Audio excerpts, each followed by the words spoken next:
I ask for your prayers in the name of God the Father who made us, God the Son who redeemed us, and God the Holy Spirit who sets our hearts on fire. Before the word, a little bit of rissotherapy, healing through laughter, because I preach the healing power of Christ. A man said, "Knock, knock," and a voice said, "Who's there?" And the man replied, "Opportunity." The voice, however, answered, "Can't be." The man was taken aback, and he said, "Why not?" To which the voice replied, "Opportunity only knocks once." A man fell off a cliff, but he managed to grab a tree limb on his way down. He yelled, "Is anybody there?"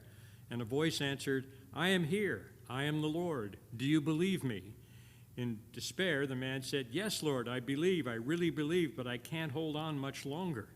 Immediately the voice said, "That's all right. If you really believe, you have nothing to worry about. I will save you. Just let go of the branch," the reassuring voice said. In a moment pause, the man spoke again, and he said, "Is there anybody else up there?" How do you scrape away old varnish? You take away the R, right at the beginning there. For those and my other sins, I ask for your prayers. John the Baptist is in prison. He's sitting there. We know now how this is going to turn out, but he doesn't, and neither do the people that are following John. They've been bringing him stories of what Jesus has been doing, and John is more than curious. When John heard in prison what the Messiah was doing, he sent word by his disciples to ask, "Are you the one who is to come, or are we to wait for another?" John and his people had been hoping and praying for years for a Messiah, one appointed by God to lead the nation. John believes that those prayers have been answered. Those hopes were about to be realized, and the Messiah was none other than his cousin, Jesus of Nazareth. John has had his own ministry and was very active right up until he got arrested. And even though it was in the wilderness near the Jordan, huge crowds were coming to see John. John wasn't one to mince words. He was often abrasive, sometimes insulting, and almost mean at other times. And then there's his wild hair and his weird clothes and the stuff that he's eating.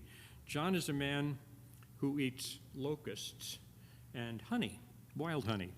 In spite of John's oddities, all sorts of people have come to hear John preach. Rich man, poor man, beggar man, thief. John was famous. In fact, he was so famous that even the hoity-toity religious types were making their way into the desert to be able to say, "We heard John." He insulted them along with everybody else. He did all of these things to prepare them for the coming of the Messiah. And then that amazing day comes when Jesus came to the banks of the Jordan where John was baptizing. In that moment, John knew this is the one. And then Jesus asked that he baptize him. No doubt John noticed. He was out in the wilderness with locusts for lunch, and Jesus was changing water into wine. John screamed at sinners. Jesus ate dinner with them. John preached fire and brimstone. Jesus preached love one another. So now John is in jail.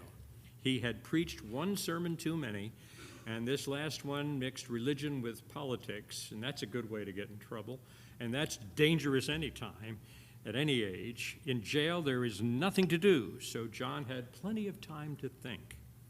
How did John get his question to his followers to ask Jesus? There were no visiting hours in the dungeon, but somehow he managed to do this. They come to Jesus and relay that question. Are you the one who is to come, or are we to wait for another? And Jesus answers them, "Go and tell John what you hear and see. The blind receive their sight, and the lame walk. Lepers are cleansed, and the deaf hear. And the dead are raised up, and the poor have good news preached to them. And blessed is he who takes no offense at me."